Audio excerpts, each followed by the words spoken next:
पण नागपूरलाच त्या ठिकाणी कर्जत जामखेडचा लोकप्रतिनिधी म्हणून एक संविधानिक पद हे राम शिंदे सरांना त्या ठिकाणी मिळालं, यासाठी मी त्यांचा सत्कार केलाच आहे, अभिनंदन केलेलं आहे.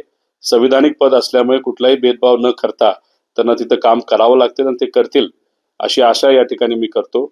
महाराष्ट्रात पण करतील आणि मतदारसंघामध्ये सुद्धा करतील. गट बाजूला ठेवून एक संविधानिक पद असल्यामुळे कुठलाही भेदभाव न करता त्यांना ते काम करावं लागेल असा विश्वास आणि आशा या ठिकाणी मी व्यक्त करतो. परत एकदा त्यांना मी मनापासून त्यांना सभापती पद हे वरच्या हाऊसचं मिळालं त्यासाठी शुभेच्छा देतो. नाही, एकदम वडीलधारे आहेत, आजी आहेत माझ्या, आणि देवासमोर जाऊन मनातल्या गोष्टी बोलणं ही आपल्या सगळ्यांची परंपरा आहे आणि तिथे जाऊन त्यांच्या मनामध्ये ज्या गोष्टी आहेत त्या तिथे त्यांनी बोलून दाखवल्या. शेवटी त्या राजकारणामध्ये नाही आहेत, त्या समाजकारणामध्ये आहेत आणि आपल्या सगळ्यांच्या वडीलधारी आहेत.